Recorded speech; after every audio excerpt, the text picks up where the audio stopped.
hello everybody. I am Angie from the Montpelier Library, and I have with me today, Katie? again, we're going to hit on a few other topics here within the YA category, and because she knows way more about it than I do, because she reads it all. And the more I get to know her, I think she is really reading all of it.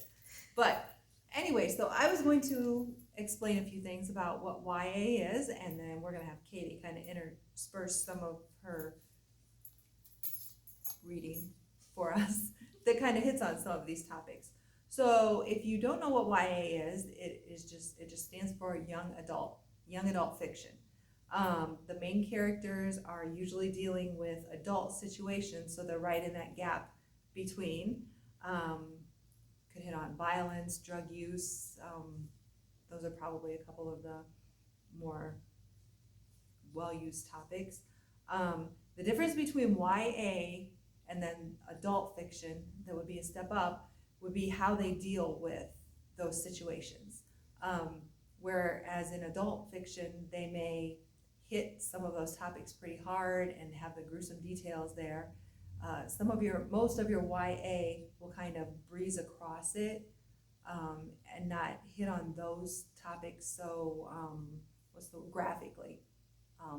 They might not spell that out for you, just in case the age range who is reading it maybe isn't quite up to where they would understand as much as the adult fiction would.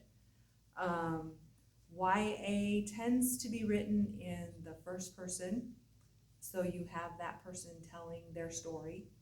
And adults, old people like me, are rarely the main character in those. So, Katie, do you have something that kind of maybe hits on these sort of topics? I think one of the things is that, like, especially in this one, they do center around one person, or if it centers around a group of people, each person gets their own point of view as like a chapter. So like this chapter is dedicated to this person.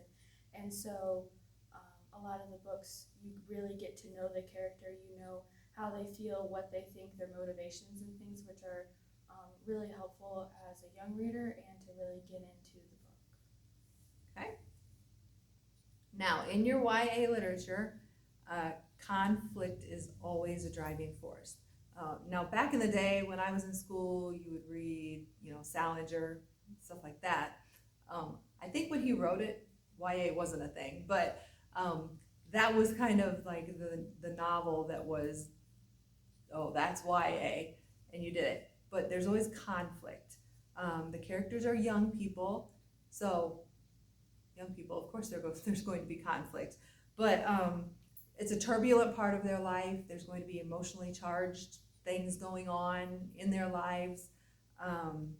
They're exploring who they are, who they want to be. There's changes going on because they're at that part of their life where they're trying to figure everything out. From the standpoint of the YA writer, they need to make sure that they are addressing the situation so that there aren't people looking down on the decisions that their characters are making, because the people who are reading these books are that age group, and they don't want to pick up a book and start reading it and then have somebody condemning the choices that their age group is making. They want to work through it and know that they can work through this, and they're going to make mistakes. They're probably going to make more mistakes than what an older adult would, but from the writer's standpoint, they need to just let these characters make their mistakes. What do you have on that one? Definitely, they if you were looking at it, like if it was happening to you, you might make some different decisions, or they really just don't. A lot of the books that deal with things that the readers would also deal with, and you're right. So when they make a decision, you can't think of, well, that wasn't like the best way, or you could have done it this way. Kids don't do that. They just make a decision and go. So like if you just gotta think that, take it slow and look at what they're dealing with and their life experiences up to that. They don't, hindsight's 20/20, and a lot of them I know couple different books, they're like, well, especially this one, he has to go ask his high school bully to drive him because he doesn't have a license and he can't drive. And so you get those matches of, well, I would have asked some, literally you don't know anybody else that can drive, but you see that and that builds, that is the driving force behind, well, you don't know everybody's story and they become friends and things like that, where if you would have been like, well, I mean, you just drive anyway, but. Gotcha. Sorry. Yeah. So, usually some type of a rebellion is a popular theme in this age group of books. It's literature for teens and about teens. And it can be subdivided into the same genres as your adult fiction. Something to keep in mind is that YA is not a genre. It is just a category. So you can have fantasy YA, Western YA. I mean, you could have anything YA, because it's not a genre. Harry Potter and the Twilight series are what really helped to boost the YA category and kind of bring it to popularity. From what I read, it has leveled off because it was kind of inundated with a lot of people writing because it was popular, so everybody wanted to write YA novels. So it's kind of leveled off, but you still have a lot of it. I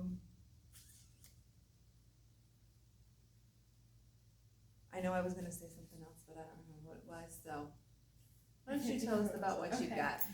Yeah, definitely. I do think that Harry Potter and the Twilight series both kicked him off. The Hunger Games series is a big series as well.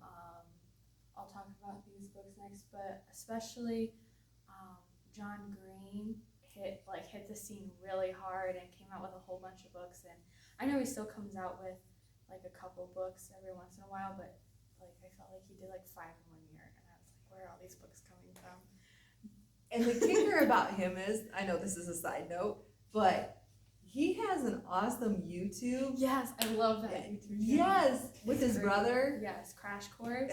Yeah, it's great. He's just, I mean, gosh, I wish that we were like a great big huge library and we could have him come here, because I just think that would be a fascinating program. Yes, John Green is the Crash Course for History and Literature, and Hank Green is Math and Science. And so they're great tips. If you don't know something, go watch Crash Course.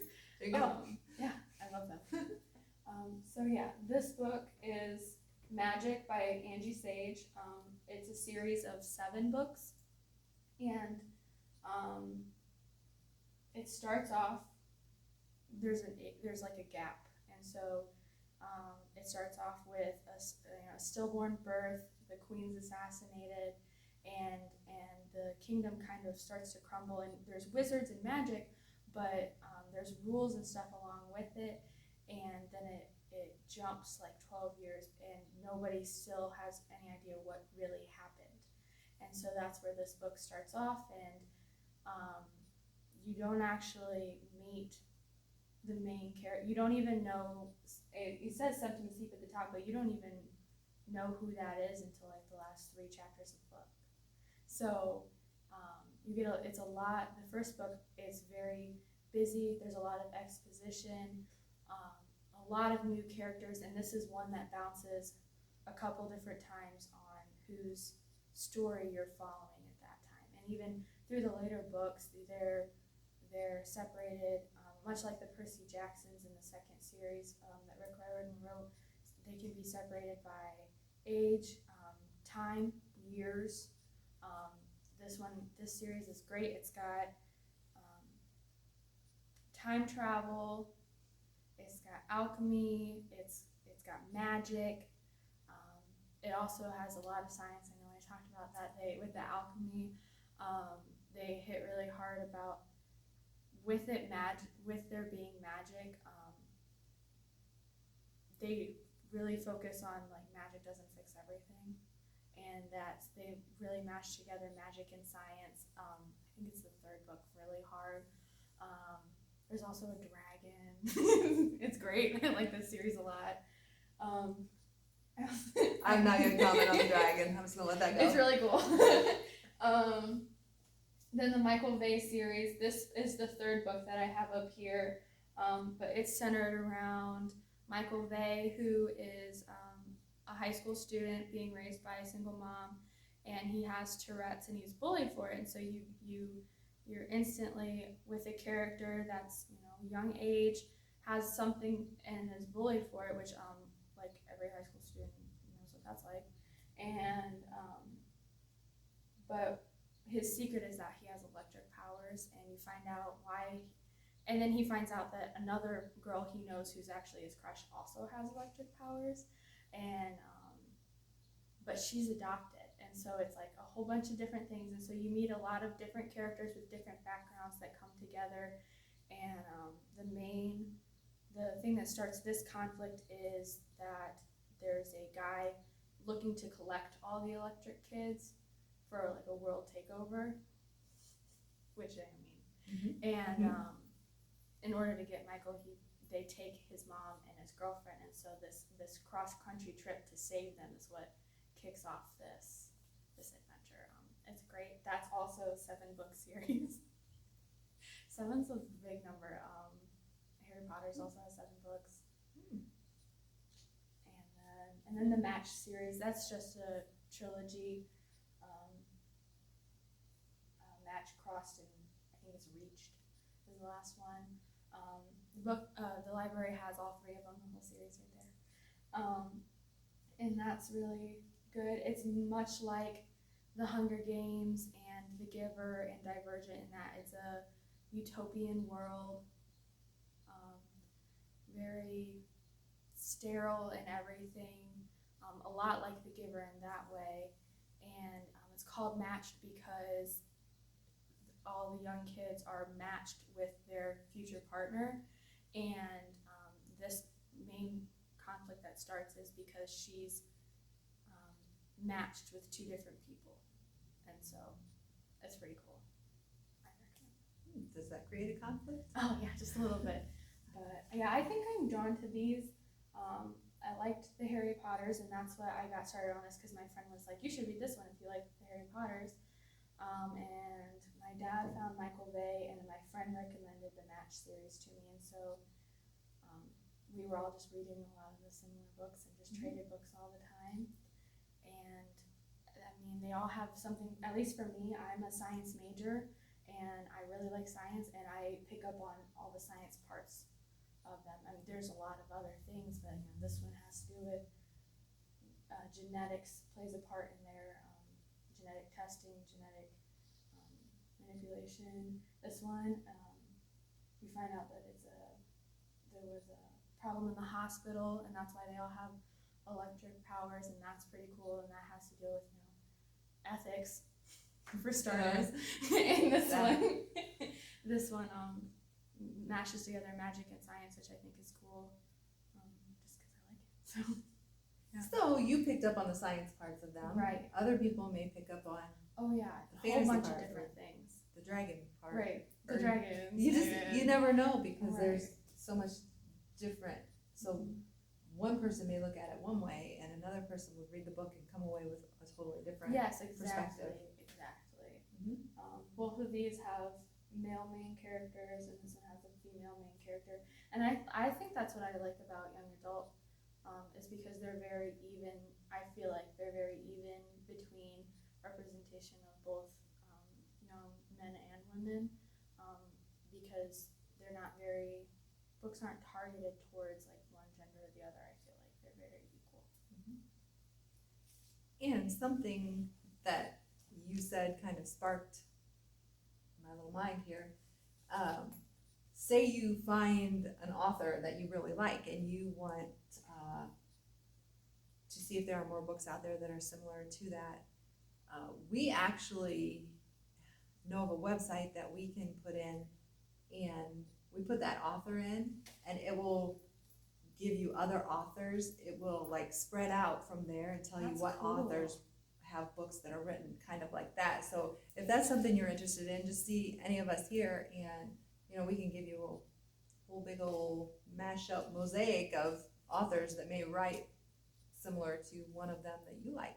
That's really cool. That's a good It is. idea. I love that one. I know it's really cool. I love it when I do it because it does this little thing and then they pop right there. So it's pretty cool. That's cool. Yeah. Anything else you want to say today? No, thanks for letting me talk about books. You betcha. So we're for sure going to do at least one more of these, and if Katie will stick around with us, and we shall see you soon. Stop by the Montpelier Library and we'll help you out.